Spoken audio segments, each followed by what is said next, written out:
जब इरादे लोहे जैसे हों तो मुश्किलें भी पिघल जाती हैं। Devendra Jhajharia, the spear of determination.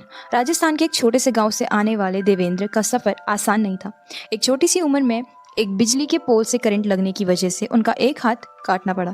सोचिए, जिस उम्र में बच्चा खेलता है, देवेंद्र ने अपने सपने संभालने की कसम खाई। लोगों ने कहा अब क्या करेगा, पर उसने कहा मैं दुनिया जीतूंगा। उन्होंने जेवलिन थ्रो में प्रैक्टिस शुरू की, एक हाथ से। 2004 एथेंस पैरालंपिक्स में उन्होंने गोल्ड जीता और 2016 रियो ओलंपिक्स में भी गोल्ड। वो पहले इंडियन पैरा एथलीट हैं जिन्होंने 2 अलग अलग पैरालंपिक्स में गोल्ड जीता। उनकी कहानी साबित करती है कि हाथ ना होने से नहीं, हौसला ना होने से इंसान हार जाता है। Mariyappan Thangavelu, the high jumper of rope. अगर सपने बड़े हैं तो पैरों की मजबूरी भी रास्ता नहीं रोकती। मरियप्पन तमिलनाडु के एक छोटे से गांव से बिलोंग करते हैं। 5 साल की उम्र में एक एक्सीडेंट हुआ। एक बस उनके पैर के ऊपर चढ़ गई। उनका रिजल्ट ये हुआ कि उन्हें परमानेंट डिसेबिलिटी हो गई। आम आदमी के लिए तो ये जिंदगी भर का दर्द बन सकता है, लेकिन मरियप्पन ने दर्द को अपनी उड़ान बनाया। उन्होंने हाई जंप में ट्रेनिंग शुरू करी। जहां लोग 2 पैर लेकर नहीं कूद पाते, वहां मरियप्पन ने एक इम्पेयर्ड लेग के साथ दुनिया को हैरान कर दिया। 2016 रियो पैरालंपिक्स में गोल्ड मेडल जीता और भारत का नाम रोशन किया। उनका सफर कहता है मजबूरी नहीं, मनोबल बड़ा होना चाहिए। Deepa Malik, the queen of wheels. चाह तो कुर्सी भी उड़ान भर लेती है, लेकिन उन्होंने अपने पैरालाइज शरीर से ही दुनिया की उड़ान भरी। दीपा मलिक की कहानी जो एक जीती जागती मिसाल है। उनका लोअर बॉडी पैरालाइज हो गया था ट्यूमर की वजह से, जब वो सिर्फ 29 साल की थी। डॉक्टर ने कहा आप कभी नहीं चल पाएंगी, पर दीपा ने कहा मैं सिर्फ चलूंगी नहीं, मैं दुनिया जीतूंगी।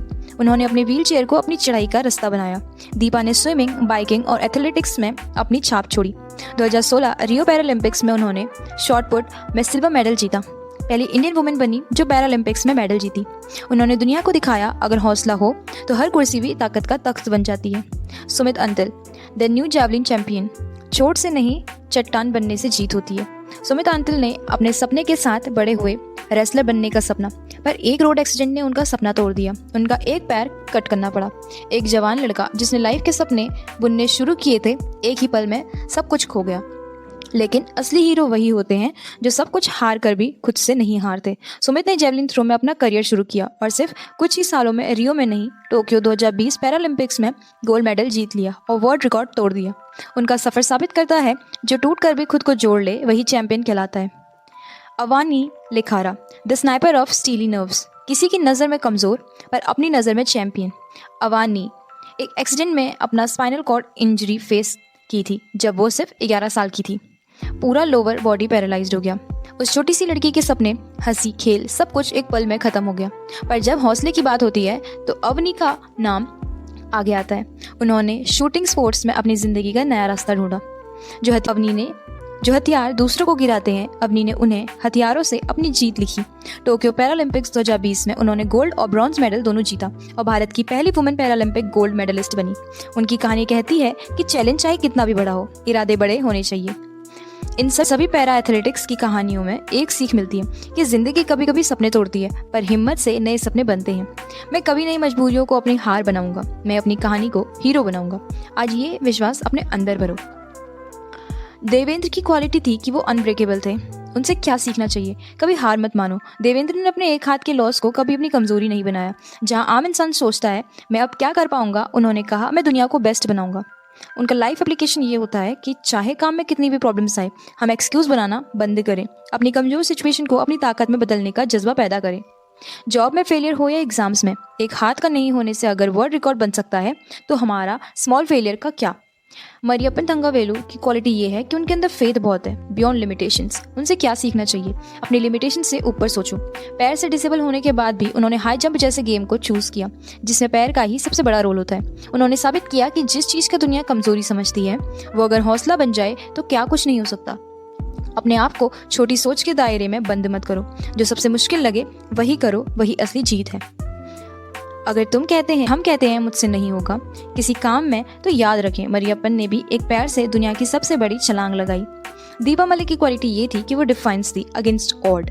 उनसे क्या सीखना चाहिए? जिंदगी के हर दीपा मलिक को जब डॉक्टर्स ने बोल दिया अब चल नहीं सकोगी, तब उन्होंने सिर्फ चलने का नहीं, उड़ान भरने का सपना देखा।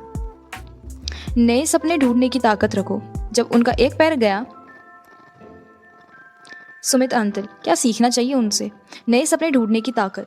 जब उनका एक पैर गया और पहले के सपने रेसलिंग ने तोड़ दिए तो उन्होंने नए सपने देखे और नए फील्ड जेवलिन थ्रो में दुनिया जीती। अगर एक गोल फेल हो गया तो लाइफ खत्म नहीं होती, नया गोल, नई कहानी लिखी जा सकती है। जीवन का एक सपना खत्म हो जाए तो दूसरा सपना शुरू करना सीखो। करियर चेंज, जॉबलेस, ब्रेकअप, ये जिंदगी का एंड नहीं होते। सुमित अंतिल ने नए रास्ते ढूंढे और अपनी इस दुनिया खुद लिखी। अवनी लिखारा, उनकी क्वालिटी ये थी कि उनके अंदर मेंटल स्ट्रेंथ और फोकस बहुत था। इसीलिए वो कहती हैं कि मनोबल सबसे बड़ी ताकत है। फिजिकल डिसेबिलिटी के बावजूद अवनी ने शूटिंग जैसे स्पोर्ट्स में दुनिया का सबसे बड़ा मेडल जीता, जिसमें एक पॉइंट फोकस चाहिए होता है। जिंदगी में सबसे बड़ा कंपटीशन अपने माइंड को कंट्रोल करने का है। अगर हम अपना फोकस और पेशेंस बनाए रखें तो दुनिया की कोई ताकत हमें रोक नहीं सकती। और अगर डिस्ट्रैक्शंस आए, सोशल मीडिया, फेलियर्स, ओपिनियंस, तो अवनी की तरह एक पॉइंट फोकस लाने की कोशिश करो। अपने गोल्स के अलावा कुछ और नहीं दिखे, यानी कि फॉर्मूला सक्सेस का है। जिनकी सोच मुसीबत देख रही है, बुलंद होती है, वही लोग ज़मीन से ऊपर उड़ते हैं। अपनी हार को कहानी मत बनने दो, अपनी कहानी को जीत बनो।